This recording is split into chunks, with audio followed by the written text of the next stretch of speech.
Welcome back to Rewind of the Living Dead. I'm Damon Martin.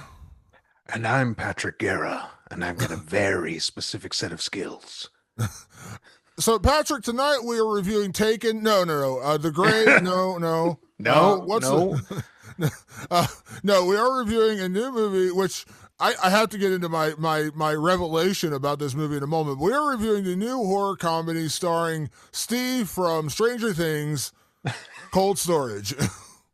Damon, Cold Storage released in February of 2026, starring the likes of Liam Neeson as Robert Quinn, Georgina Campbell as Naomi Williams, and Joe Keery as Travis Tea Cake Meekum. As you mentioned in the intro, Damon, written by David Koepp and directed by Johnny Campbell. No offense, Johnny, you're a bit overshadowed here. Damon, Cold Storage, when a highly dangerous fungus escapes from a secret laboratory, a former bioterrorism agent is called back into action alongside two young employees. He must confront an invisible and out of control threat. What? I thought I was just watching like this little, like, kind of like indie low budget horror movie with Joe Keery in it from Stranger Things. Turns out, Damon, not only is Liam Neeson in it, but it's written. Help me here, Damon. Written by powerhouse Hollywood writer David Koepp. So I did see a trailer for this at some point in the last month and a half when one of the movies I went to showed this in an early trailer. I was like, hey, it's Steve from Stranger Things and Georgina Campbell, who I like very much. She's actually going to have kind of a big month with us because she's also starring in the movie Psycho Killer, which I'm very excited about because it's written by Andrew Kevin Walker, who also wrote Seven. And I was like, all right, okay, it looks interesting, kind of a horror comedy, whatever. And then I watched the movie. And by the way, shout out to Pixel Scene Media for getting us a screener on this one. Very cool of them to do that, and we appreciate that. And so I sat down and watched this, and I was like, all right, it's fine. We'll get into like the ins and outs of this movie as we talk about it on the podcast. But then last night, I knew we were going to record the podcast today, so I was like, well, let me start doing my research. Because as you know, as best I can, I try not to look into things before after I've seen it so I can judge the movie. And I pulled up the Wikipedia page, and it said David Koepp. And I was like, that name sounds really familiar. That can't be the David Koepp. And I clicked on it, and sure enough, it is the guy who wrote Jurassic Park. It is the guy who wrote Carlito's Way. It is the guy who wrote Snake Eyes. It is the guy who wrote Panic Room. And he also wrote the new Steven Spielberg film, Disclosure Day, which is one of the most hyped films coming out this year, coming out in June. I was like, what? And turns out this was a book he wrote in 2019. So this thing's like 7 years old. And he also wrote the screenplay for the movie. And I was just like, what? Like, it just took me back because I was just like, this guy is like literally one of the most famous, like, money-making screenwriters of the past half century. What? He made that? Like, it was just it blew my mind.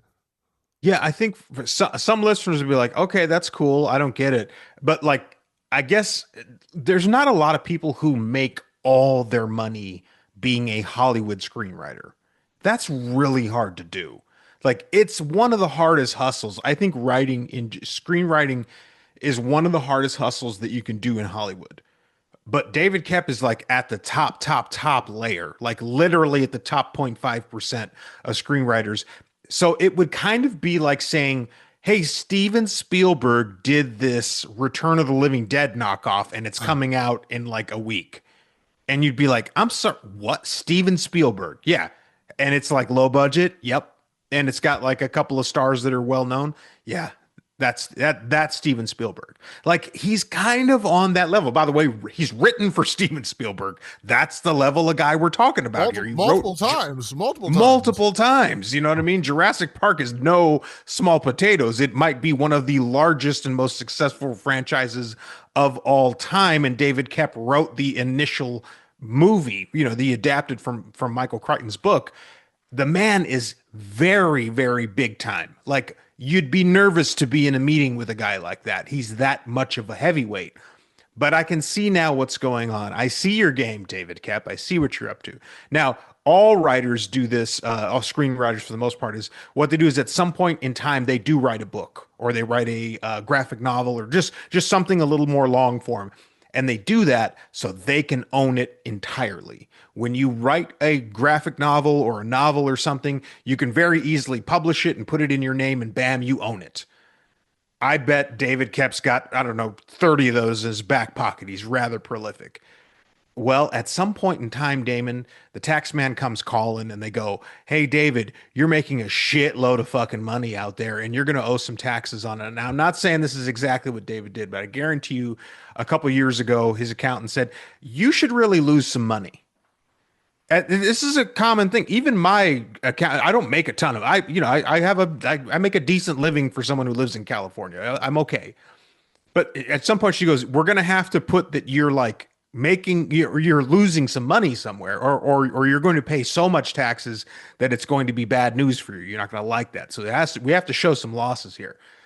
I guarantee his accountant was like, "David, we need to show some losses." I got it. I own this book. I own it. It's mine. And he, by the way, he's a prolific producer as well, and he knows every big swinging producer in Hollywood too. And he just goes, "Let's go make my movie. How much, hey, tax accountant, how much do I need to lose?" "You need to lose around, $3 or $4 million." "Got it. I know just what I'll do. I'll go around town and I'll drum up, and he is a producer. He's listed as a producer on this movie. He'll drum up the right stars. Joe Keery, Georgina Campbell are fantastic young faces that are doing well in the genre spaces." And then he goes, "Who do I call up? Somebody that a lot of people will go see. Oh, Liam Neeson. I've got his phone number. Liam, will you want to be in my little movie?" No, I don't want to be in your movie." "Oh, what if I paid you $1 million?" "Fine, I'll be in your movie." That's how it goes. And then they make this little movie. And Damon, when I tell you it played while I was watching it, kind of like a Return of the Living Dead. Now, that's one of my favorite horror movies ever. I'm not comparing this to that in terms of how great it is or anything like that. I'm saying quality, execution, kind of the tongue-in-cheek nature of Cold Storage. It's very similar to something like that. And when I'm sitting there watching the opening credits and it says written by David Kep, I go, that's not that David Kep. Or am I thinking, or I'm getting old and I'm thinking of somebody else. That can't be the David Kep I'm thinking of. Oh, it is, Damon, because it was tax time. Well, and here's the thing. So when I was doing the research on this film, I actually went back to 2019 when he was doing interviews about the book because obviously he's a very very well known screenwriter, and so of course people first time author don't generally get interviewed, but when you're David Kep, of course you get interviewed because you wrote Jurassic Park and 19,000 other hit movies, and he was talking about his inspiration, which I mentioned in the intro, but his main reason for wanting to do it was he really wanted to do something long form, and he said that in screenplays you can only give your characters their voice. You can give them lines, but you can't really tell the audience what they're feeling or how they're feeling. And he said that's the benefit of a book because you're literally describing every emotion that your character is going through, so you can literally tell the audience how they're feeling, what they're feeling. And he's like, that was kind of a new exercise for me because in scripture, you're not doing that. You're kind of describing action and dialogue. And it's up to the actor to kind of display the emotion of that scene. And some actors play it one way, some actors play it a different way. So outside like being like crying, things like that you'd put in a script. But he's like, I really wanted to expand my literary muscles by doing that, and I appreciated that. I was like, yeah, I that makes sense because I have written a lot of short stories in my day, and I have written some not great screenplays in my day, and I do understand the difference when you're writing for characters that you're just describing every facet of their being versus a screenplay where you're literally just giving action beats, clothing, little things here or there that can describe emotion, but then it's really dialogue. So I was like, okay, that's kind of cool. And then like his inspiration for this, you know, just it strikes him one day walking down the street, sees a security guard looking kind of pissed off, and he's like, I wonder where that guy works. What is he doing? And what would happen if like disaster struck? Would he like jump into action and like save the day? Or would he just be like, I get paid $8.25 an hour, fuck off, and he just leaves the job? And then he said his son was studying this what I nicknamed the zombie fungus, the cordyceps virus, or the cordyceps fungus, which should sound familiar because it's also the concept of The Last of Us, which is a real thing. There's a fungus that can like literally bring dead back to life. They call it the zombie fungus. I was like, all right, we're combining a lot of different things here, but I appreciate the creativity. And by the way, that's what a great writer does. They take what's around them, what they see, people they meet. I was watching, this is so off the cuff, but I was watching some behind the scenes of Seinfeld stuff from a couple years ago. And like, almost every single story that you see in a Seinfeld episode, which is my favorite comedy of all time, my favorite sitcom of all time, was something that happened to one of the writers, and they obviously make it, much bigger and grander and more. Oh But yeah. like they're like the very famous one is the soup Nazi. Everyone remembers that episode. No soup for you. By the way, I've eaten at the real soup Nazi's place in New York City. That is a real place that was around the corner from where they used to write and have offices in New York, and that like they joked about it because the guy was like that. Like that's how he was. He's very maniacal about getting you to order soup the right way. And they took that little granular idea and spun it into one of the most famous, funniest episodes of TV ever. So that's what a great writer does. And so for David Kep to see that idea and be like, you know what, I'm going to make my first book about this. I think he's written one other book since then. But to your point about the whole tax write-off thing, I'm not saying I've ever done that, Patrick. I would never do that. But I can say when I was an independent contractor, my accountant have a great accountant. He was just like, like I was basically like, what can you write off? Like, what can you do? And he's like, oh, here's what you can do. And so you're probably not wrong in that. And here's the weird part about cold storage. This is not a bad movie. It's not a great movie. I'm not going to sit here and bury the lead. But here's what was frustrating about this movie, Patrick, and I know you're going to agree with me on this. There is a lot of, what's the word I'm looking for? A lot of graphic things that happen in this movie. I mean, we're talking about a green oozing fungus that infects people. So we're talking about like this green slimy stuff that covers everything. Very much like I said, like The Last of Us. But cold storage doesn't have HBO money. No. So a lot like this movie is riddled. I mean, riddled with bad CGI, bad digital effects. Somebody sent me a thing. A fan of ours sent me a thing on Twitter on Instagram. They cracked me up. They were talking about how they said that they must have faked the moon landing, and they're like, just as a reminder, this was CGI in 2001. It was an image of The Rock as a Scorpion King. Remember how bad that looked? Yes. No, like there's no faking the moon landing from the 60s. Could you imagine what that would have looked like? And it was funny because I was like, I guess that's true. Like this was CGI in 2001, much less the 60s. I was like, that's a really good point. But like I know we've done this on the show before, mocking like some of the bad Marvel movies recently, where it's like, did they just stop caring about the CGI? Like, did they just give up and they're like, here's $10, go do it on your computer at home? I think I would have liked this movie 100 times more. Keep the story the same, keep the action the same, because the characters, by the way, Liam Neeson's fine in this movie. We'll get into him later. Georgina Campbell, I adore, and of course Steve Carey, who doesn't love Steve or Joe Carey, Joe Carey, who doesn't love Steve from Stranger Things. That I'm like, you're already ahead of the race. You got good people in this movie, but the effects are so mind-numbingly bad. I'm just like, why didn't you go the Return of the Living Dead route? Just go practical. Yes, it's going to look a little goofy and it's going to look a little stupid and it's not going to look great. But then you're kind of leaning into that. Like you can make some practical effects look good. You can kind of lean in and make practical effects look bad. But part of me is like, why didn't they just go that route? Go full practical effects. And yes, it's going to look a little goofy and the fungus isn't going to look great, but it's going to be fun. We kind of understand that. You know this about me, Patrick. I'm a practical effects guy. Across the board, I understand digital effects are going to be part of movie making. I get it. But a movie like this that is clearly low budget, clearly not getting like this massive, massive push from a studio. They're not saying, oh, this is going to make $100 million. Clearly that's not the case here. Why wouldn't you go that route? Why wouldn't you say, you know what, let's have fun with this and make it look like a 1980s horror film? It would have been, 20 times better with practical effects. I have a feeling though, when you have a Joe Keery, a Georgina Campbell, and a Liam Neeson on your shoot, and by the way, I'm not spoiling anything when I say Liam Neeson, despite what the premise tells you, is not the star of the movie. They try to kind of position it that way. He's not. They have schedules. And I guarantee you they shot this. It's a rather contained horror without spoiling anything. They probably shot this, I'm guessing, in 20-25 days. If you have practical effects on set and they're not working, you're not stretching Joe Keery's schedule because he's got Stranger Things to go back to because I'm sure they shot this when he was in or near the final season of Stranger Things. Georgina Campbell is in a lot of movies. She's busy.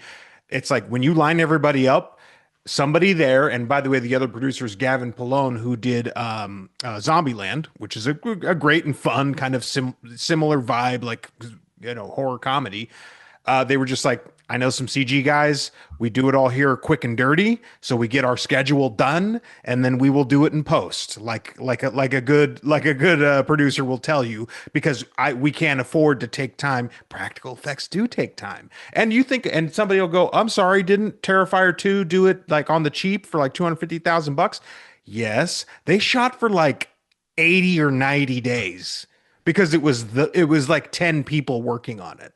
And then what's his name, Leone, Damian Leone, he would Yes. go off by himself and do practical effects for like 6 weeks by himself because the budget stops or the schedule stops. They're looking for more money. Everybody's got to go do some other work. They stop their thing. They're not doing that here. You get Joe Carey and Georgina Campbell out, and then you have that little window, like that 1 week where the two of them and Liam Neeson have to shoot together. Oh, that's a tight week, Damon. You're not putting anything together on that week. You need to get that thing going. That's why they didn't get practical effects. It's the stars' fault. I'm gonna blame it on them.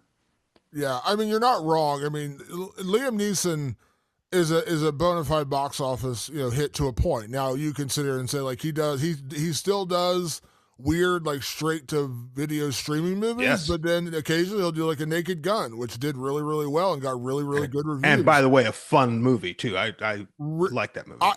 I I'm actually, and by the way, so for this movie, and this I'm not giving away anything too much. So Liam Neeson plays a federal agent who originally discovers this fungal virus, whatever you want to call it, and then they put it away. They put it in cold storage, literally the name of the movie, and they kind of forget about it, and then of course it breaks loose. That's the bare bones of the story of this movie, and then Liam Neeson's character has to kind of get called back into action years later to try to stop the spread of this deadly fungus again, after they stopped it originally. And like you can see that Liam Neeson was drawn in because Liam Neeson, ever since Taken, he plays this one character over and over and over and over again. I joked at the beginning, we're reviewing Taken, no the gray. I was trying to think like the 19 other movies of the same style. And it's because when you look at Liam Neeson prior to Taken, it's a pretty like varied filmography. Like Yeah. I think I've mentioned this on the show before. I know I have because we talked about Christmas movies. Like I'm not a Christmas movie fan. I like a couple of Christmas movies, Christmas Vacation, Die Hard, and I admit it, I admit it, I like Love Actually. It's a pretty fun movie. It's actually a pretty fun movie. He's great in that movie, and he just plays like a dad. Like he's just like a dad. Like Yeah. there's no son, if you don't go to bed by dinner, I'm going to come in and rip your ball. No, he's just a dad. I was like, wow, this was Liam Neeson before Taken. Like, and I know he did Darkman. I've seen other stuff Liam Neeson's He done, did of the course. piano too, which was like a drama, Yeah. yeah, he did a lot of shit before he was, And you know, dime store action hero. of course he did Qui-Gon Jinn in the Star Wars movies, which is action, but he's not, like, Anakin, if you don't listen to me, I'm going to rip your balls off. Like, he's not any of that. But after Taken, Liam Neeson's career has just gone on a totally different trajectory. It's like, wow, we didn't know that this guy could be like an action star, like a legit. And by the way, when Taken came out, what was he in his 50s at that point? He wasn't a young Oh guy. yeah, no, he ushered in a whole genre, which is like older man who's an action star, and it legit worked, and it's a lane Yeah. that he's been working in. And so they bring him in, but here's where, and this is the strength of this movie, and this is why I'm like, and by the way, this isn't a knock on Joe Keery or Georgina Campbell. And I'm sure the timing, this is my giant roundabout way of getting back here, Patrick. They probably only had Liam Neeson for like 10 days. Yeah, I'm sure. So they filmed the opening and they filmed his like ending, the second half of the movie where he shows up again. And, a lot of it's him in a plane talking on a phone, in a car talking on a phone, like, little isolated parts for Liam Neeson. I think this movie would have been better had they given Liam Neeson more to work with because he is a strength in this movie. Like his character, because he blends that action, like Taken character, I have a particular set of skills with comedy. Like there are legit comedy beats in here, and the vast majority of the really good comedy beats are Liam Neeson. Yeah. And you mentioned Naked Gun. That's a really funny movie. Like it's a Oh, I really was like, fucking howling in the theaters. and I'm like, man, like that. There's like here's my big. I guess the best way I can describe Cold Storage. There are bones of what could have been a really fun, well done movie. I'm not saying it's terrible, by the way. I'm not saying it's terrible at all. There's elements of this movie I still like a lot. But you watch it and you're like, man, if they would have just had better effects. Yeah. Man, if they could have just got Liam Neeson to be in here for like the whole movie, or make him legit. I think he is the star, but come on, like I said, he probably filmed for 10 days, took his paycheck, went home, fucked off.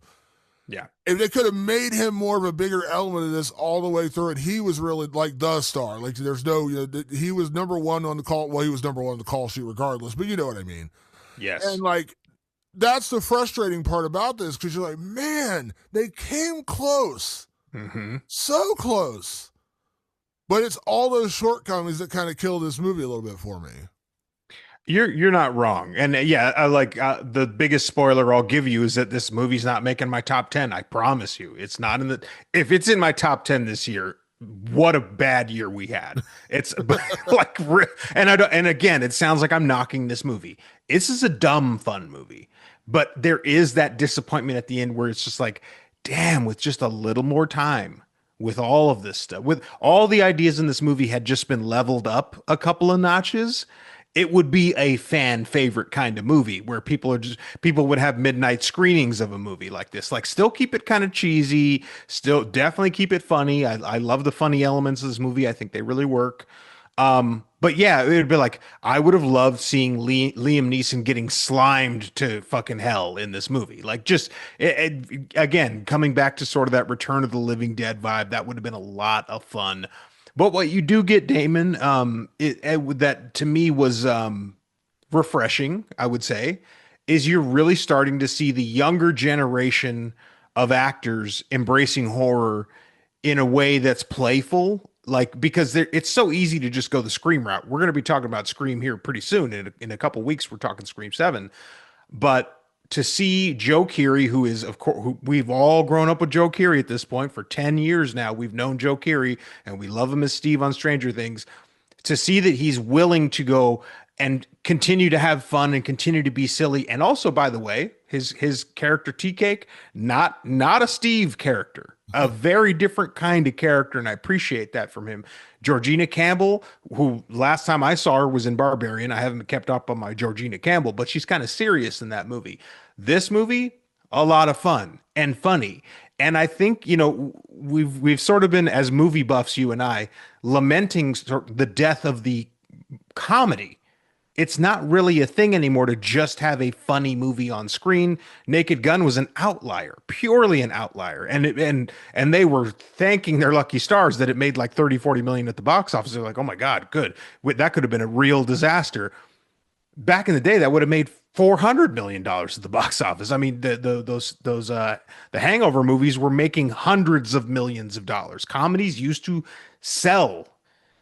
And so I like seeing actors that I take serious in a lot of different roles having fun in movies, because this is our way of sneaking comedy into the theater experience again.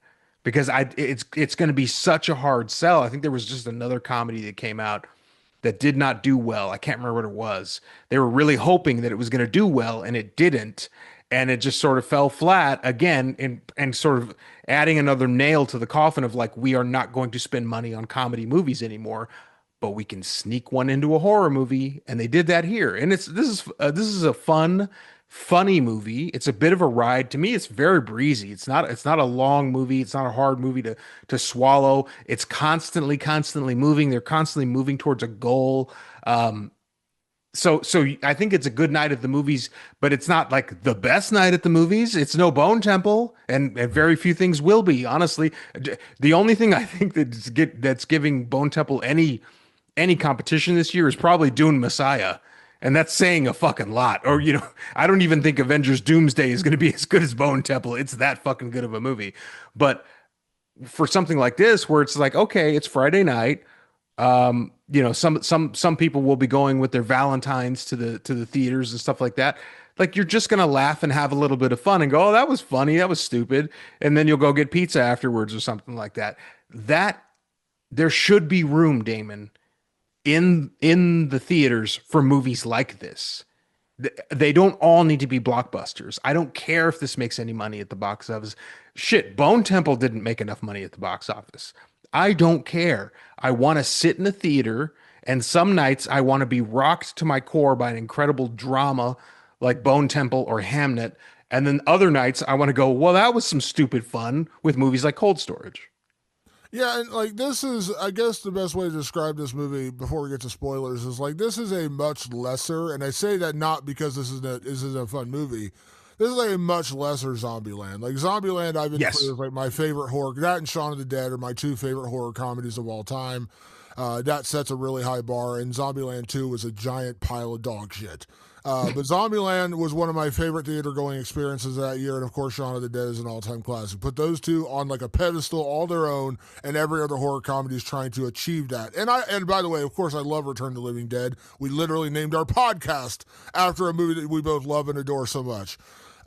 So like, but like this is like a lesser version of that. Now, when you say lesser, is like, is it bad? No, it's not that. It's just like I want to set expectations. This is not that. Like, don't go in thinking it's It's gonna not going be. to be a classic, I think is Yeah, what we're it's not. saying. It's not. It's not Emma Stone and Woody Harrelson and Jesse Eisenberg and just absolutely crushing like one of the funniest, goriest, great horror comedies of all time. It's not that. But when you talk about like that fun night at the movies, you're absolutely right because like we've kind of lost that. That's why I think movie theaters are struggling so much right now because people are only willing to go see certain things.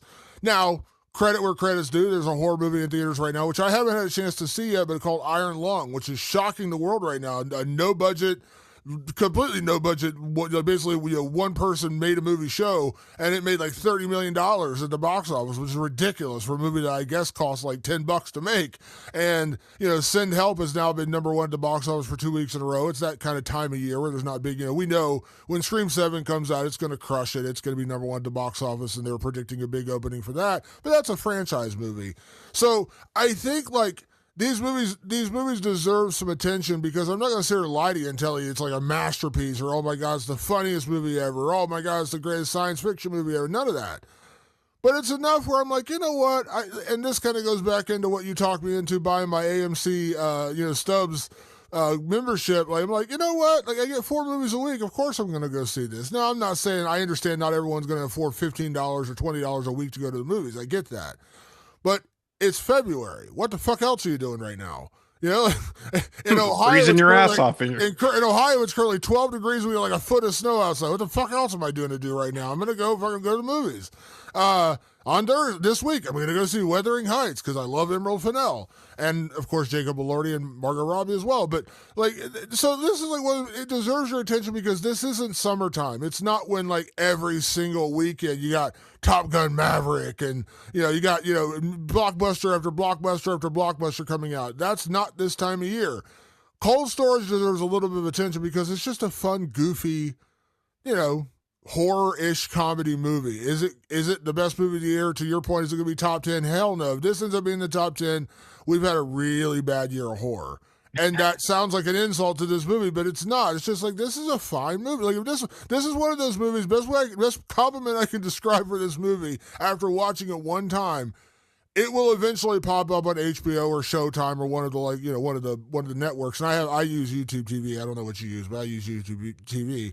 And there's a lot of nights where I'm just on the couch reading or looking through my phone or just kind of just decompressing from a day of work. And I just flip on something that's like a feel good movie. Like I put on like Goodfellas or I put on, whatever's on, something like that. If Cold Storage was on, I wouldn't turn the channel. Now that sounds like a very backhanded compliment, but I'm like, this is just a very breezy movie. I don't need to think too much about it, and it's fine. yeah. That is literally the most backhanded compliment you can pay a movie. It's fine, but there are plenty of movies that we've reviewed on this show where I will actively avoid them if they're on TV. That's not Cold Storage. I know it sounds like, man, you're really hammering home the point this isn't a great movie. It's not a great movie, but it's an okay movie, and sometimes okay is enough. Yeah, sometimes it's just something for fun. Like if Uh, my bar is it needs to be Avatar level blockbuster or Oscar winning drama. That's a ridiculous control to stay at. It's just insane to like constantly expect one of those two things out of every movie I go see. It's like what I don't want to do is I don't want to feel like my time has been wasted. And I don't feel like they wasted the time. I mean, David Koepp as a writer knows like when to get to the point. Be like, I'm going to show you this. I'm going to set up with this. Then and obviously we're avoiding everything because I think this is mostly a spoilers type movie anyway.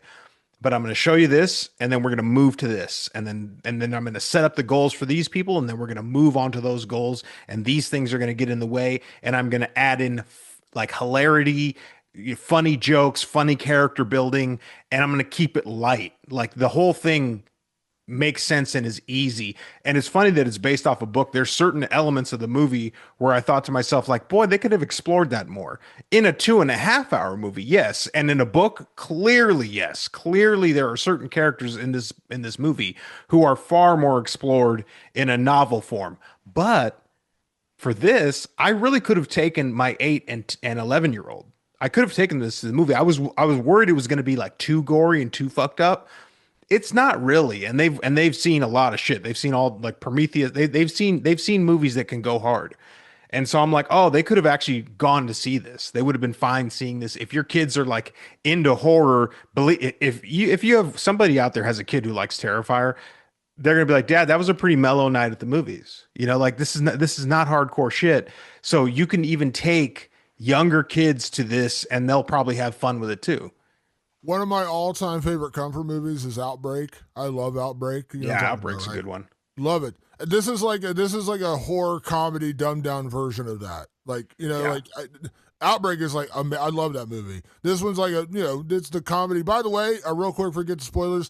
I need the number for social services in your area. Can you send me that because I need to call them on you as a father? Why you would subject your children to Prometheus? I have no idea. That's I did not, Damon.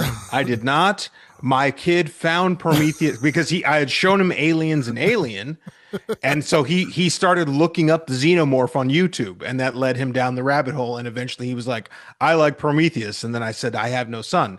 Like that's how this all went down.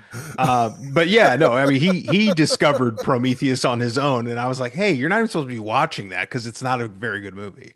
that's cruel and unusual punishment. What kind of father are you, Patrick? With that being said, Patrick, let's get into spoilers. Which, like I said, I mean, this is a spoiler movie, but it's not like the deepest movie in the world, so we don't need a whole Right. lot of time to explain it. So if you haven't seen Cold Storage, it is in theaters right now.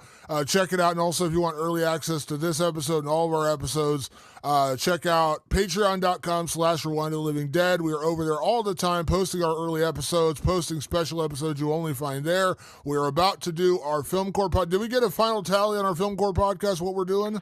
I'm going to check it right now, real time for everybody. And I'm going to tell you right now, I'm almost 100% sure that we are going to be reviewing. And this is exclusively for the patrons. They vote on this, and they voted between the choices of Wuthering Heights, Heat, Good Luck, Have Fun, Don't Die, and The Town.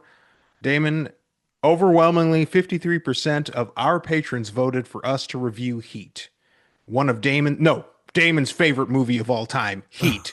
We are going to be talking Heat for the patrons only on the Film Core podcast. If you want to vote on the movie that we talk about that is non-horror, you do it through our Patreon, patreon.com/rewind of the living dead. And Damon, I'm happy to tell you the town finally got a vote. The town got one vote. But yes, it was unanimous. They wanted us to talk about Heat. So guess what? The patrons say we do. You know what, Patrick? For me, the action is the juice. So, Oh, Damon's going to be just wallowing in this one. He's going to this is absolutely love it. this is one of my top 3 movies of all time. I fucking love Heat. By the way, now that makes me think about something, and we've also done Kill Bill, the whole bloody affair. Damon Quentin Tarantino is his favorite filmmaker. So now we're 2 for 2 on Damon movies that he really, really loves. I think it's time for me. So for March, I'm hoping that we can put something up that Patrick doesn't want to shut up about. Yeah, so yeah, it's just worked out well that way because Heat is like one of the great. And you like Heat too, I know you Oh, I do. mean, So. I like Heat, but it's truly like literally. I mean, I got you a Heat T-shirt for Christmas. Awesome gift for me, Jesus. But anyway, yeah. I mean, you live and die by Heat, so Yeah, it's a different thing for you. yeah, it's a whole different world for me. So I'm very excited about that. So patreon.com/Rewind of Living Dead. Check it out right now. $5 a month, support your boys, get all kinds of cool access to other kind of shit. And you really do help us out with that. With that being said, now, Patrick, we are going to get into full spoilers with Cold Storage. And I'll kind of give you the plot, the spoilerific plot, which is in the early 2000s, I believe is what they set it up as. Liam Neeson and his partner are called into like a biohazard situation where there's like this weird fungal infection from outer space. There was like a satellite from space that crash landed back on Earth, and they assumed all the pieces were gathered up and collected, but there was one piece that got away, and inside that piece was like some sort of alien fungus that has It was a thrived. mutated fungus. Yeah, It was a human. It was the cordyceps fungus. They took it to space, and up there in the conditions that it was in, it mutated. And when it came back down, it became this weird, evil, mutated thing. yeah, and so they go to Australia to investigate this, and this is where Sosie Bacon from Smile pops up in a weird, random, like 5 minute appearance. And she's like the lead doctor. She gets infected. They eventually contain it, and they put it in like a giant storage facility. Or contain it in concrete and whatever, and they put it down 10 feet out, 20, 100 feet underground, whatever.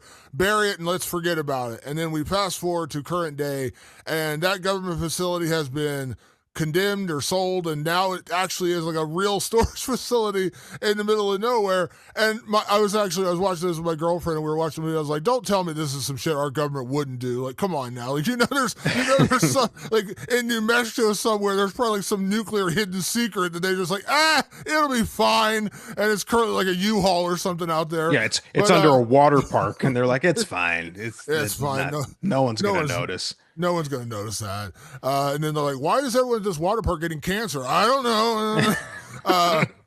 So anyway, so we come back to this storage facility, and we meet TK, character played by Joe Keery, and he is very much like a I go to work so I don't die kind of thing. Like, I'm not happy to be here, but I'm here. And his boss Griffin, who's like a motorcycle guy and clearly kind of a scummy guy. He's hiding stolen TVs in one of the storage units there, and he's like, hey, there's a new girl starting here tonight, and she's going to be working, so you're going to be working with her. So don't hit on her, because I plan on hitting on her, because that's what bosses do apparently. And then we meet Georgina Campbell's character, who is a single mother trying to get away from her ex. Her ex is like an asshole, and she's like, basically, I need this job to provide for my daughter. And while they're there, they kind of get bored, and they start looking around. They hear this beeping sound, and it's like a fire, what do you have? Like a smoke Smoke alarm, detector. Yeah. smoke detector. And you hear just like a beep, beep, beep. And if you've ever had that happen, you know how fucking annoying that is. And so they go searching for the beeping sound, and they end up crashing through a wall, and they find like some of the government facility stuff, like this containment center. Long story short, they dig down into the basement, and they find that the fungal infection, the fungal virus has mutated, and it's actually escaped its holding, and it's kind of spreading to the facility. And that's really the premise in and of itself. Like, then other people get involved, accidentally getting infected by the fungal infection. It infects animals. And then, of course, once the secret gets out and they get alerted to this government facility being reopened by accident, the special underground government agency, the CIA or whatever they want to call it, Omega Sector, as True Lies calls it, they call up Liam Neeson. They're like, hey, man, like, we got a problem. This thing you buried 20 years ago is back, but we don't really care about it, and you're like the last guy who worked on it, so you go fix it. And Liam Neeson is all fucked up because he got hit by a car during the whole thing. His back's all messed up. He's basically retired. He's like, all right. So he gets called back in action. So Liam Neeson has to race into the storage facility to stop the spread of this fungus, which, if it actually gets out into the world, will wipe out the entire population of human beings. And that is the premise of our story. Simple, to the point, and it moves very quickly. I mean, Sosie Bacon is in this movie so fast, if you blink, you'll miss it. Like, genuinely. And we understand from the moment, and again, this is the craftsmanship of David Koepp. When they're back in Australia, she's walking around with her civilian boots, and she steps on just the tiniest piece of it, and then they zoom right in, and you watch how the fungus can immediately sense where to go right through the crack in her boot up into her foot and infects her and kills her within minutes. Honestly, but it's an evolving type of cordyceps, much like it's very Last of Us. Actually, I was like, wow, this is really coming off like Last of Us. And they have the great effects there, and they show what can happen, which is these all these dried up people are on the roofs in this little one horse town in Australia because the cordyceps knows it needs to get up high, explode, and then let its little spores run off and infect as many people as possible, get birds to eat it, et cetera, et cetera. So you understand so quickly that if this thing gets out, it's bad, bad fucking news. And then they show very easily how it escaped its storage facility in this little in this place. And so you have what I love about this is that for the majority of the movie, you are really with Tea Cake and Naomi, Joe Keery and Georgina Campbell, respectively. Um, they have no clue what to do with this shit. So they are making not just bad moves, Damon, like idiotic moves, but it makes sense for who they are. You learn very quick that Tea Cake, he needs this job. Why? Because he's on parole and he has to keep a job. So he has a history. They don't belabor it. They just make it clear like, "Hey man, I really need to keep this job." So his goal is I have to keep my job. Her goal is, "Hey, I think it'd be funny to go see what's down there because I'm playful and funny and silly like that. Why don't we just go check it out?" She's also working to be a veterinarian, so her curiosity helps her in that situation, but they are woefully ill-equipped for it. And so you get basically, if you threw me and Damon into a biological disaster and said, "Hey guys, go figure it out," hilarity would ensue. And that's exactly what happens here. Hilarity ensues. This guy who's probably spent a good chunk of his adult life behind bars, not really knowing how to interact with these serious situations, makes dumb choices. So those dumb choices make sense. Whereas in certain horror movies, when a character makes a dumb choice, it doesn't make sense. In this instance, you're like, yeah, I guess I can see why. And then to their credit, they get to a point, they get to that door, and the shit is really overflowing and really like kind of oozing out. And they're like, yeah, I think this is as far as we go. Let's get the fuck out of here. Like they do that thing, but of course it's too late because some of it got up out into like a vent or something, like a roach took it out.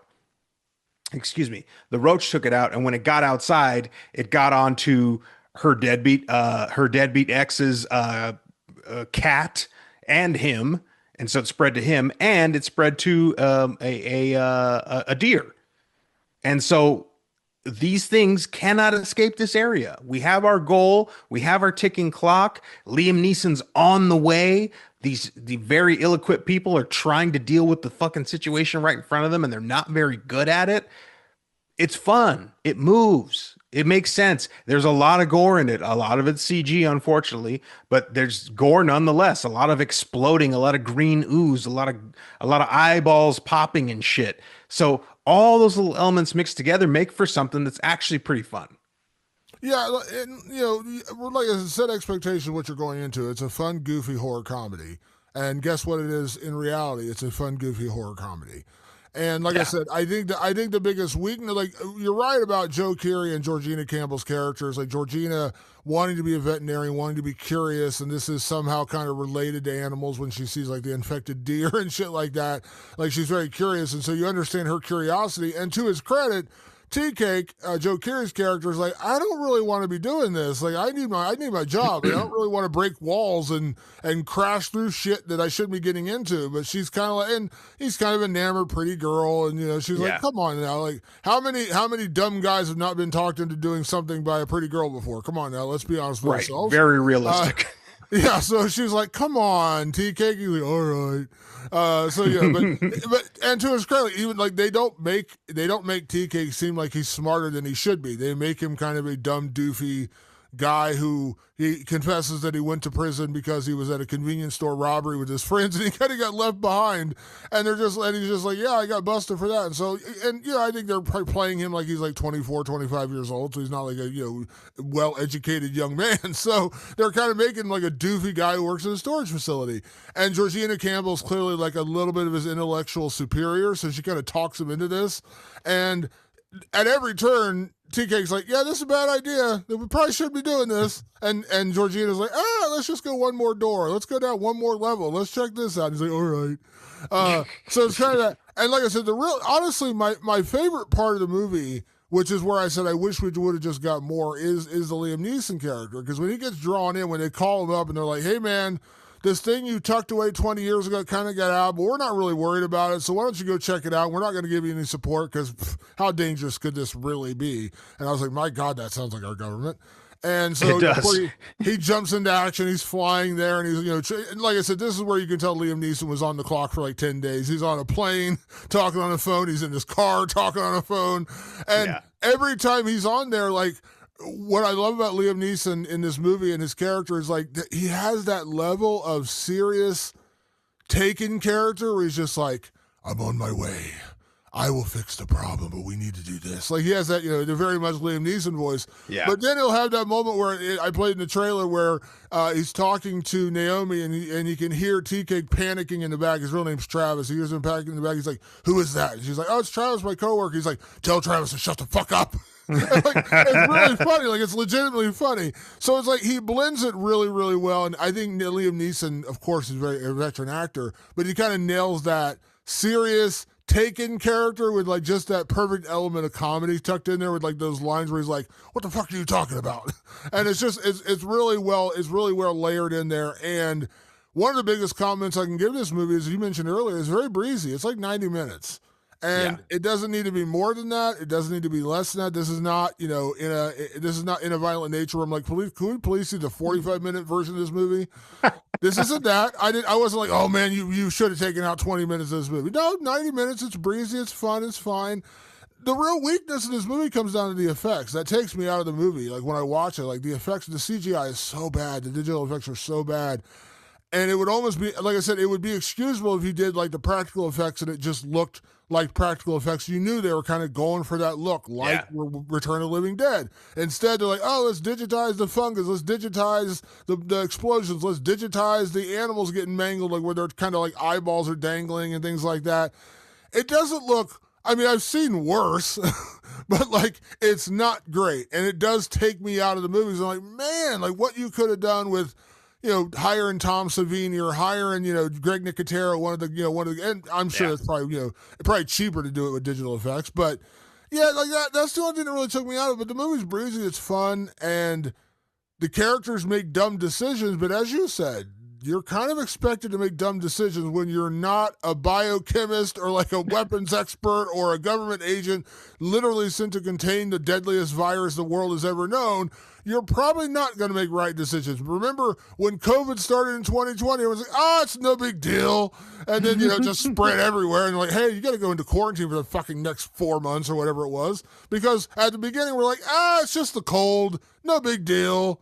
And then we found out what actually was. So it kind of reminds me of that. We're like, "Oh, it's just a fungus. It's no big deal." And then they're like, "Oh yeah, this could literally spread to you, kill you, and then spread to another person, kill them, and then it's the deadliest thing we've ever known to mankind." So they do play it straight in that way, and it works out. Like I said, it's goofy. It's a goofy, funny horror comedy. What it lacks, excuse me, what it lacks in CGI effects, it makes up for in David Kep's instinct for story. And so Right. what he does is he goes, "I'm doing this dumb fun story where I can't get into a ton of shit and we really need to get in and out of here in 90 minutes. So what I'll do is I'll make very simple complications. Complication number one, the ex-husband is showing up to harass, basically to harass his ex, but because of that he gets infected with the shit, so he becomes this ticking time bomb wandering around the cold storage looking to spread because now he's infected by the thing. So it kind of creates these semi-conscious zombies that their job, and they can say it out loud with their mouths, "I want to infect you, I'm trying to infect you, that's what I'm trying to do." And that leads to some hilarity in its own right. So you have that complication. Okay, well, we're working on that while we're working on that complication, We can add in this fucking deer, which is, a fucking 700-pound horned animal that is covered in this fungus as well. He's a problem. Okay, great. Now we're going to deal with that complication. Next complication. My shitty boss, Griffin, is coming in to steal a bunch of TVs that he stole already, and he's going to go sell them on the black market with his biker gang. They show up, they get infected. So this idea we're like, oh, it's so easy. We'll just keep it contained. We're in the middle of this nowhere, this middle of the nowhere area, kind of isolated. So I don't think we're going to have to worry about spreading. All of a sudden, there's so much potential for spreading. And then as Liam Neeson's on his way over, he's delivering exposition for you with his phone calls. He's talking to this one, he's talking to that one, and he's explaining why the danger is real. And it makes sense because nobody in the military or the government understands because they weren't around when it happened. So when he explains it, it's not just standard exposition dump. He's trying to explain to people who don't understand how bad this will be if this storm that's heading close to this cold storage hits.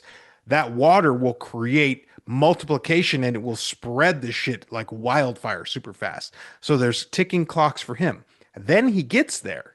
David Kep says it's not enough for him to just get here. What we need to do is when he gets here, he needs to say, okay, you guys are going to go down to level 4 and you're going to set this bomb. I'm going to show you how to do it. You press this button, you press that button, boom, go down there. While you do that, I'm going to make sure that nothing gets out of this area. So go do that. Okay, great, Liam Neeson, I'll do it. And then they go run down there because they're two dopes and they go set this bomb and realize that he already turned the bomb on and his plan is they are not leaving. No one is leaving. He knows how dangerous this is. Nothing can leave except him. He will leave. However, he gets out of there. He starts putting the air out of tires and all this shit. And then he's taking out any infected people that are trying to come his way. And then to complicate that, because it's David Kep and he realizes that's not enough, keep complicating, his back goes out on him because his back, he showed it earlier, he set it up and he's paying it off. He really needed to be able to keep anybody from going out of there with his automatic rifle. But when his back goes out, and I love this, Damon, this is to me the funniest part of the movie. Action star Liam Neeson has to lay on his back for like 20 minutes of the movie. And I was just like, that's the funniest idea. I was like, hey, let's take an action star and just make him have to lay on the ground for like part of the movie because he can't move because he's old and hurt and all this shit. So he has to lay on his back and let things go by him when he doesn't want them to go by him. But of course, his partner from back in the day comes to help save the day, and they actually do get out of this. And again, this is smart. This is more David Kep craftsmanship. You shouldn't be able to get out of this. When they got down there, the bomb was I would say 90 seconds from going off, and it takes probably 8 or 9 minutes to go back up. So like they're 100% screwed. Well, David Kep made sure that the bomb was an old faulty bomb. That timer would jump up, down, back and forth.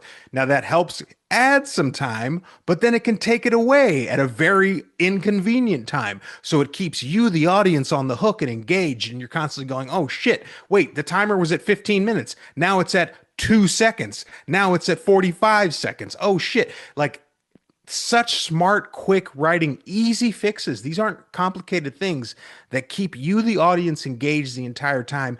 And the characters that had no business getting out of an impossible situation get out of it. And I love that, Damon. I love a movie where you cannot get these people out. There's no way. It's impossible. If I sit there and go, well, they're done for. They're like, what should happen is at the end of this movie, the bomb goes off and everybody dies. That's what should happen. And he says, no, the impossible will happen, and I'm going to show you how. That's the magic trick, Damon. That's storytelling at a David Kep level. This is comedy 101, and we talk about the ending with, Liam Neeson sends Naomi and TK down to the sub basement. He's hurt. He tells him, I can't do it. I need you to do it for me. And he is legitimately hurt. His back's all fucked up. And he sends him down with a nuclear weapon. They're like, we're going to save the day. We're joining the military. We're going down to save the day. And they get down there and they pull out the bomb and they see the timer says like 2 minutes. They're like, there's no way we're getting out of here. He fucked us. Like the government agent fucked us. So they set the bomb and they run. They know they're probably doomed, but they're trying to get out of there. And by the way, they're still the zombie bikers kind of roaming around. A couple of them are still down there, and so like it's a bad situation. And Tea Cake and Naomi realize pretty quickly, like, hey, we're probably not going to get out of it. Let's try anyways. So, as you mentioned, the malfunctioning bomb keeps jumping in time. It goes from like 2 minutes to 11 minutes, back down to 3 minutes, all this kind of stuff. So, Tea Cake and Naomi get out of there, and of course, they at first confront Liam Neeson, scared, like, hey, you didn't give us enough time. He's like, I knew you could do it. I knew you could get out. And then they just kind of jump in the car. His partner shows up. You know, she had left. She's retired. She shows back up in her minivan or her son's car, which is kind of funny. It's like a souped up like 1970s Charger or whatever. She shows up and like saves the day, helps save the day. They all get in the car and they drive off as the nuclear bomb is about to get set off, and they drive away and the nuclear bomb goes off and it erupts and kills everything, and they barely escape this bomb. Now, in my head, in like drama world, I'm like, if I'm Tea Cake and Naomi, I'm punching the shit out of Liam Neeson. You sent me down there to die. But here's where the comedy comes in. You mentioned a movie earlier that I absolutely adore, The Hangover. I'm going to spoil a movie that's like 20 some odd years old at this point. But remember, in The Hangover, the entire point of the three quarters of that movie is the friends, Bradley Cooper, Zach Galifianakis, and Ed Helms. Elman Helms, thank you. They're looking for their friend Doug, who's getting married. That's literally the entire plot of the movie at that point. They all have a wild night out in Vegas. They're looking for Doug. They finally find Doug, and they realize when they were all fucked up the night before on Rooflin and drugs and everything else, they stuck him on the roof and closed the door as like a prank. But they didn't remember they did it, so he's up there in Vegas sun, 110-degree weather, just burning his ass off, and he has to get married the next day. Now they go find him, and he immediately is pissed off. He jumps on Bradley Cooper's character. He's like, "What did you do to me?" But then, like 5 minutes later, they're all in the car. He's drinking water. He's looking fucking baked like a honey baked ham. And they show up, and it's almost like they just forget like you and I know, like there's pranks, but like, if somebody did that to me, I'd be fucking throwing punches. There would be like, you're out of my wedding, like fuck you. I'd be throwing the fucker off the roof of the fucking Vegas hotel. Like, but it's a comedy, so it's goofy. So like, oh, I'm pissed off. He jumps on him, and then 5 minutes later, they're down the car and they're racing back to California to get him married. Just like this movie, in my head, I'm like, if this actually happened, if you were basically sent off to die, not knowing you were being sent off to die, you'd be pretty pissed off, and you'd be coming out like, we're going to throw down Liam Neeson. But in this movie, they're like, hey, you sent us down to die. He's like, I knew you could make it. And they're like, okay. And they jump in the car and drive off.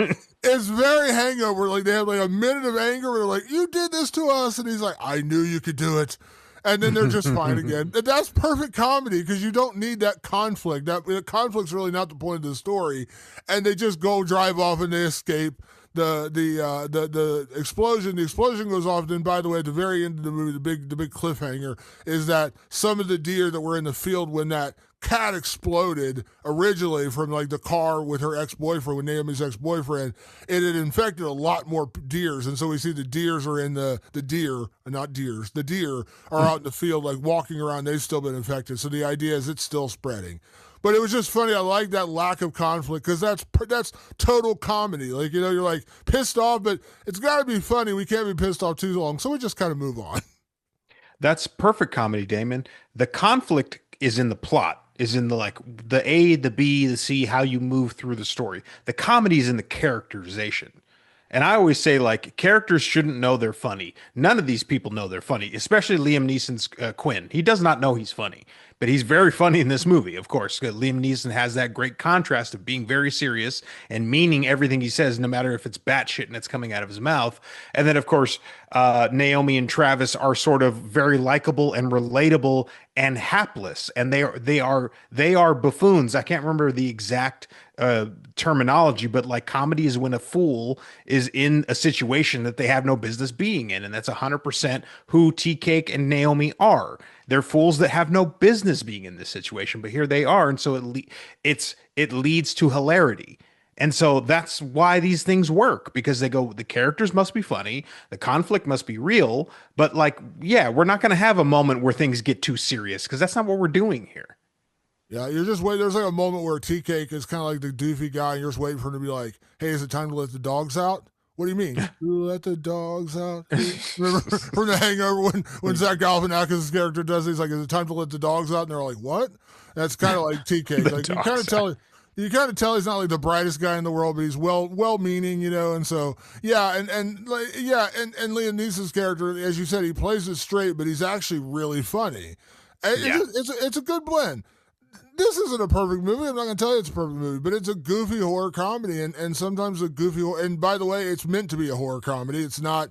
It's not one of those movies where it's so goofy it is funny. No, it's actually meant to be funny, and it works pretty well. And like I said, it's a goofy horror comedy that's meant to be a goofy horror comedy. Just sit down and know that you're watching a goofy horror comedy. Yeah, with some bad CGI. Really bad CGI. Patrick, let's get some categories. Let's kick things off as we do each and every week here on the show, and let's talk about best performance. We're really talking about kind of a three-person show here, really, with Liam Neeson, Joe Keery, and Georgina Campbell. Although there are, by the way, Richard Brake, one of my favorite character actors from horror. He pops up playing like a general in the army Yeah. who just like kind of gives Liam Neeson's character shit. He's like, dude, your time has passed. You're not worth it to it. You're not worth anything to us anymore. And he's like very bad. It's very much like Sosie Bacon popping up. I was like, they got Sosie Bacon like just randomly in like a 5-minute role, but Richard Brake is also in this movie. So, Patrick, when it comes to best performance for cold storage, who gets your best performance?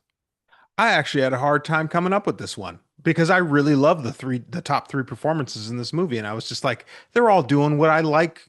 I like everything that's going on here, but I ended up giving it to Joe Keery as Tea Cake because to me it was a step out of the Steve role. He was not playing Steve. Steve is lovable, but he's capable. He's charming. All of this stuff. Joe Keery, Tea Cake, he's not charming, but he's endearing because he's kind of a himbo. He's not really the smartest guy around, and he plays it very well. And I was like, and it was subtle. He didn't like go over the top goofy. Like he knew how to ride a line that allowed the character to be believable. He wasn't a caricature. He was the guy. He was like, yeah, okay, I'm literally the friend that got left at the liquor store when we were shoplifting. Like that's the level of smart I am. And it plays really well in this movie, and it was refreshing to kind of see Joe Keery as not the guy who knows it all, not the guy who can get the girl, not the guy who can be the hero. It's like he's not really the hero. He's kind of being dragged along this whole time. That the truth be told, Georgina Campbell's in a much better position to be leading the charge, and she does, and he just sort of follows her lead. And I thought it was really good for Joe to be able to be like, yeah, I can step back and change up who you think I am as a character. Yeah, he's great. I like Joe Keery very much. I've seen him in a couple other things. He's done really well. I know he did Molly's Game a few years ago, the one with Jessica Chastain. Kind of a small part, but I thought he was good in that. And yeah, he's a solid actor, and it's kind of seeing him step out of his comfort zone a little bit, playing Steve, and now playing this kind of dorky ex-felon who's like the worst ex-felon ever because he didn't mean to be a felon. He didn't mean to be a crook, but he just kind of fell backwards into it. So yeah, he's pretty good in this.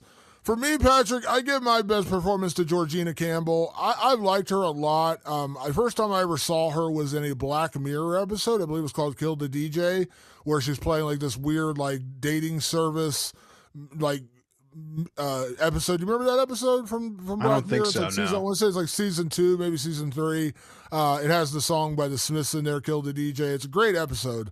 And I was like, ooh, who is this? Like, I'd never seen her before. She really struck me from her performance in that episode. And then she's obviously popped up, like you mentioned, Barbarian. She's in the movie Psycho Killer, which we'll be reviewing literally next week. So we're going to have back-to-back Georgina Campbell weeks here.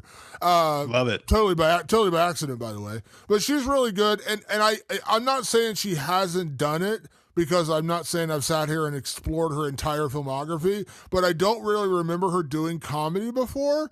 But we've said on this show all the time, actors will tell you a lot of times, read interviews with a lot of actors, they'll tell you two of the hardest roles to play are horror and comedy, because horror, you got to act scared, and comedy, you got to be funny. And there's some actors who will tell you, I do not have it in me to be funny. I am not that guy. It's all about timing and hitting the mark the right way and hitting the lines the right way and having a great interaction with your co-stars.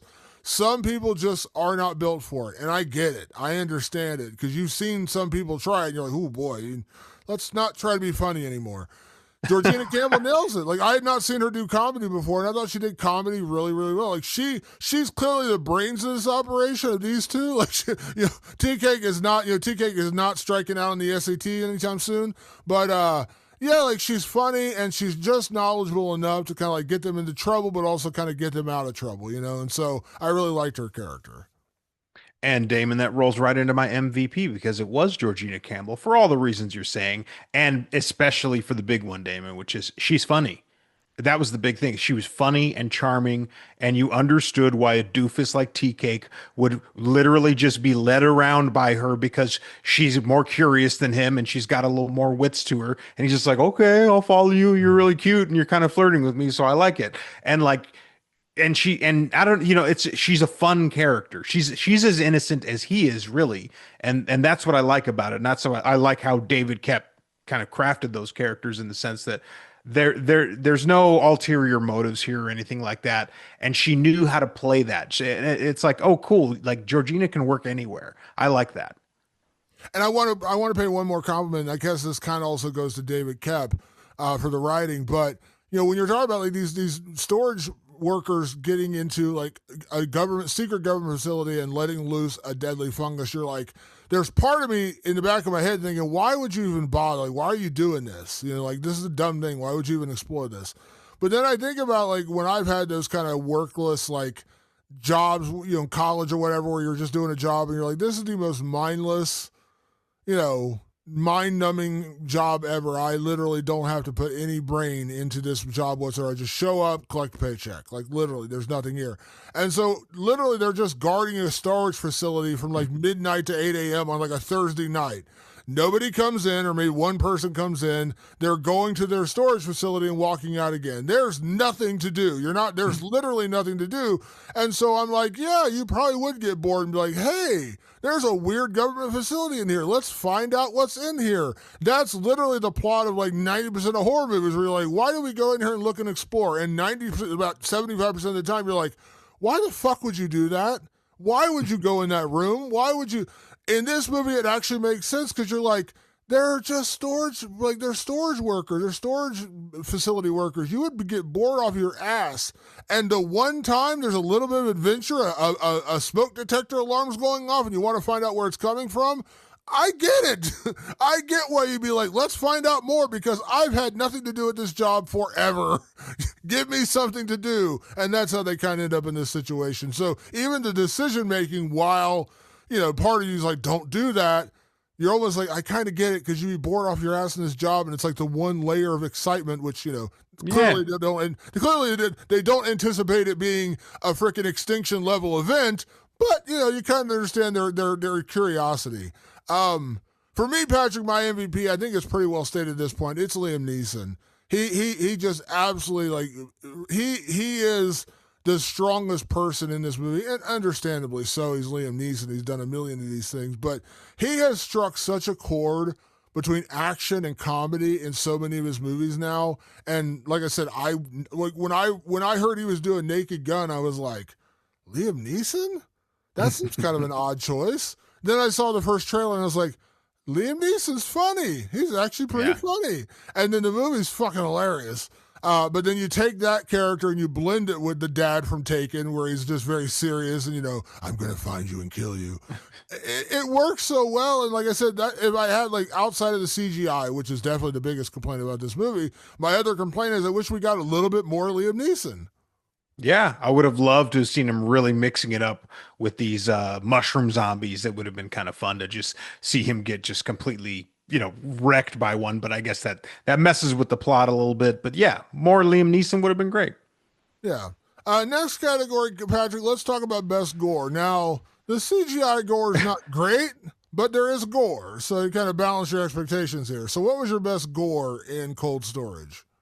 Damon, again, David Kep being a very smart writer, he starts the movie with the aftermath of what these things can do, which is you see up on the roofs in this little tiny one horse town that all the people seem to be exploded husks. And you're like, oh, that doesn't look like that was a good time. And then later on, you get to see exactly what that's like. And so basically, I'm giving my award to every time somebody exploded in this movie because it happens a lot. Eventually, these cordyceps get to a point where they can't infect the host anymore, so they need to explode and spread. And that's exactly what happens. And if they aren't blown to bits by somebody trying to stop them, they literally explode, and it looks like you think it would look like a human exploding, except with a lot more green. Yeah, and I'll drill it down. My favorite one in particular was Sosie Bacon's character at the beginning, because at that point you don't truly know what it is. You see these weird exploded husks of these people in Australia, but then she gets infected and she's wearing the hazmat suit, so she got her helmet on and she kind of starts getting sick and then pops inside the helmet. I always love a good pop inside of a helmet. It's always a good visual. So I thought her visual of Sosie Bacon's head popping like a popping like a piece of popcorn was pretty good, just in that, because it was self-contained inside the helmet. Yeah. Pretty gross, all the green goo and everywhere. And they did a pretty good job of that. So if you want me to drill it down to my favorite head exploding or my favorite explosion, it's Sosie Bacon exploding, which once again, Sosie Bacon, hey, show up and work for one day and get Yeah, paid, I guess. that's what David Kep gets to go do. He calls his friend Kevin Bacon and goes, "Hey, is Sozy busy?" Yeah. Patrick, would you like to explain our next category? Rank man-made disaster horror films of the year so far. It kind of hit me, Damon, when I was sitting there putting the categories together, that this is the third movie in less than 2 months where the focus is man-made horror disaster. So we started the year with We Bury the Dead. Then we followed it up right away with Bone Temple, and now we got Cold Storage. And all three movies, the disasters are man-made. The reasons you have zombies running around is a man-made disaster. And I was like, how the hell did that happen by accident? Like I promise you, none of these studios wanted to be competing with each other. Absolutely not. That's like the worst fear is competing with a very similar movie. So I'm sure when We Bury the Dead realized they were going to open the week before Bone Temple, they were like, cool, Bone Temple's going to screw us over next week, 100%. But truth be told, Damon, it's Bone Temple, and then pretty much everything else can go by the wayside. It was more of a joke to just say, why the hell is this man-made disaster shit popping off in the early movie season? Yeah, it's funny because like when you put that category and I read, I was like, wow, that is true, because we're not even 6 weeks into the year. Like we're not. Like We're like not. we're barely into February and we've already had three of these. Which, I guess when you find a niche and it works, you go with it. And they all have their unique things about them. I called We Bury the Dead much more of a drama than a horror film. And Yes. 28 years later, The Bone Temple is literally basically a perfect movie. And then you get Cold Storage, which is kind of dumb fun, and I don't need it to be more than it is, which is dumb fun. But they all kind of deal with that similar subject matter. And we've talked about this before, when like vampires were the thing or zombies were the thing. The one credit I will give, while it does get oversaturated, you do get some fun variances of that, because you can get the very serious, like Dawn of the Dead, the remake, the Zack Snyder remake, or 28 years later, or 28 days later, excuse me, the original, like very serious. There's comedy elements, there's always funny elements in this movie, but they're much more serious movies. And then you get a Zombieland, which is just the goofiest, funniest version of that. And it's like both of those, like I think Dawn of the Dead, Zack Snyder's Dawn of the Dead, is one of the best remakes ever made, period. And then you get Zombieland, which is total horror comedy, which is literally hilarious, but still kind of gory and action packed. And so, like, I think that was all that zombie era. And of course, The Walking Dead became huge after that. This is kind of that, where you get three in a row. And 28 years later, The Bone Temple is basically a perfect movie. It's going to be in my top five. I guarantee that. If that's somehow not my top five, this has been the best year of the history of horror. No shit.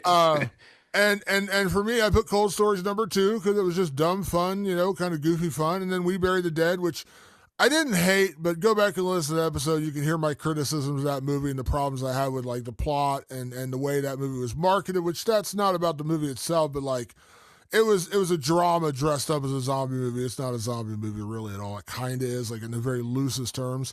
But I would put that third. Not that we're really ranking them, but I would say like of the three, that's kind of like my third favorite. Yeah, and again, I'm not really ranking these because Bone Temple eats them all by far. Yeah. So that's a very, very, very distant number one. And then I would put number two, We Bury the Dead, which I really enjoyed. I thought it was a great drama. I was like, I just like this as a drama movie. I think it's really good. And Cold Storage is a dumb, fun night at the movies. The point is, all three of these things belong in a movie theater. All three I still can't do it, Damon. All three of these things belong in a movie theater. All three of them. They absolutely do. And for all different reasons. And I know we beat this drum every week. Go see it in the theater. Go see it in the theater. I would have fun with each and every one of these movies in a theater for totally different reasons. You don't need everything to be an Avengers level event. You just don't. Like sitting in a dark theater with a bunch of people, I guarantee you're going to have a lot of fun with Cold Storage.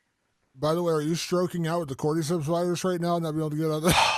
Damon, boy, what people don't know is that I've been working. I got home from a 12-hour workday and got right into Rewind of the Living Dead because I do absolutely love this. I wish this was my job. And if you want this to be my job, Rewind of the Living Dead and Patreon, and let's get it to like 1,000 subscribers, and then maybe I can stop working so much. Yeah, so yeah, no, I was just laughing. But yeah, like I said, and yeah, the theater, like I said, I'm about to go see a period piece romantic movie with Jacob Elordi and Margot Robbie, and I'm way excited about it. So, Yes. totally not what you would think is a theater experience, but like I'm jazzed to go see Wuthering Heights in the theater. So, I would agree, go see these.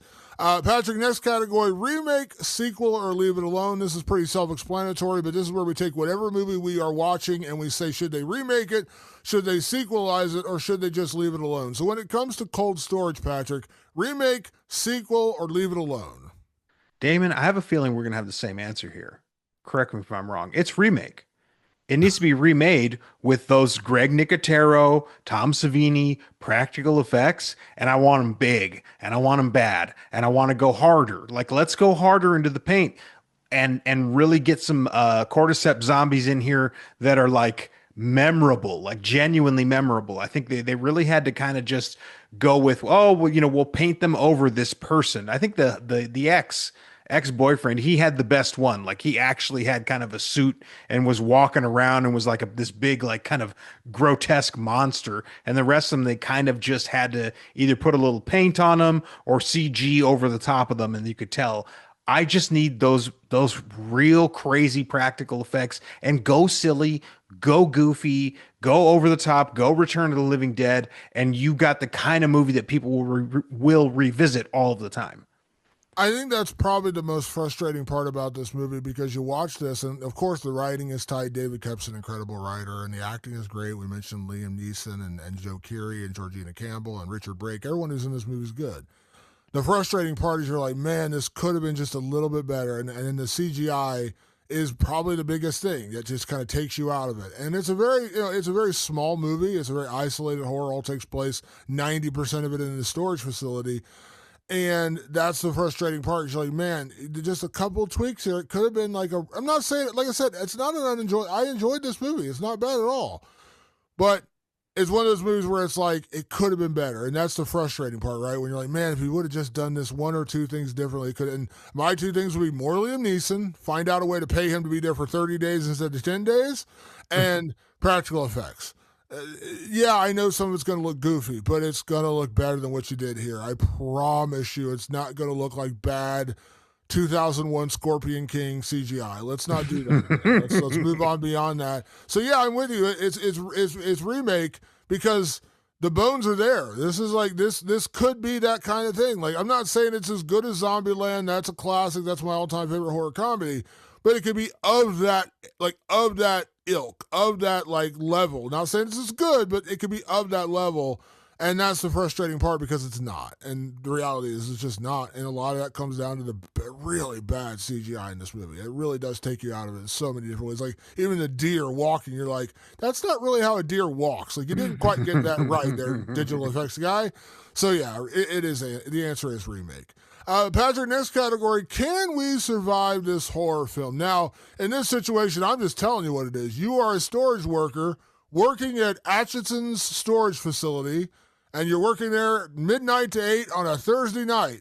Are you getting into this fucking cordyceps fungus? Are you exploring the building, and do you make it out alive? If my coworker's Georgina Campbell, yes, yeah, I'm getting into this mess, but I'm not getting out of it. That's the problem. And I think really, the movie plays very coyly because it is for comedy. The minute you get near those cordyceps, you're done. It's not happening. You're not getting around it. And even the end of this movie admits, like, yeah, this shit did spread. We got what we got. We didn't get it all. Yeah, and like part of me says, based on my love of apocalyptic films, and I have a weird fascination with apocalyptic films like Contagion and all those movies. Like, part of me says I would make it out because I'd be smart enough to, like, when I see it, be like, oh, I'm out of here. Fuck this. Like, there is part of me that feels like I would, but it also, there's part of you where, like, yeah, like, you got to avoid the bomb, you got to avoid the virus, you got to avoid other people. And yeah, probably not making out of here. For a comedy, though, the way that Tea Cake and Naomi make it out, you're like, yeah, I could probably fall ass backwards into that same level of situation. So in reality, no, but based on a movie like this, there's a chance. Like you're saying, there's a chance. Yes, there's a chance you make it out of here alive. There's a chance. Patrick, last category is it, I'm going to change this. You got, is it scary? I'm going to give you a slight variation of that. Is it horror comedy? Does it qualify as like a legitimately horror funny movie? Because it is that. It is definitely not just a horror movie. So, Patrick, when it comes to Cold Storage, is it horror comedy-ish, or however you want to define that term? Absolutely horror comedy, Damon. I laughed a lot. I had a lot of fun with this movie. A lot of great, hilarious moments. A lot of gore too. Plenty of, so it delivered on the gore and the fun. That's a horror comedy in a nutshell. That's all you're really looking for. Is like, do you give me the horror elements? They're there. You know, these crazy cordyceps looking zombies that explode. Lots of blood and guts. A lot of blood and guts. A lot of gore in this movie. Plenty of that and plenty of laughs on top of it. Those are the things you're looking for, and Cold Storage delivers. It's a real horror comedy, and it leans into that in every way possible, which is a good thing because, as I mentioned before, when you get goofy and dumb and you're not even meaning to be goofy and dumb, that pisses me Right. off in a horror film. This doesn't do that. It's meant to be funny. Like I said, there is no world where Tea Cake and Naomi should make it out of here, but they do because it's a horror comedy. Like they're, just the same way that Jesse Eisenberg's character somehow survives Zombieland, being the weird dorky guy who doesn't want to talk to people in his own dorm room in college. He somehow makes it out alive, and you think that guy's really going to survive the zombie apocalypse? Probably not. But in a horror comedy, he does, and that's very much this movie. And like I said, you inject Liam Neeson as like the badass, kind of badass government agent who's also really funny. Bad back. Yeah, the bad back government agent. It works. And like I said, I know this sounds like such a backhanded compliment, but I'll say it again. If this movie was on Showtime at midnight on a Thursday night and I just got done with work and I'm just like lounging around having a snack and just wanted to decompress for the day and this was on, I'd leave the channel. That sounds like a backwards compliment, but it really isn't, because sometimes you just want to veg out and enjoy a movie, and that's what Cold Storage is. It's a movie you can not think about too much, sit down and enjoy it for what it is, and then move on with your day. And that is a compliment that I would literally pay this movie. Amen. All right, Patrick, that's our episode for this week. Want to say a big thank you to everyone that tunes in each and every week here on the show. You got this way early if you're on patreon.com/rewindoflivingdead. So make sure you check us out.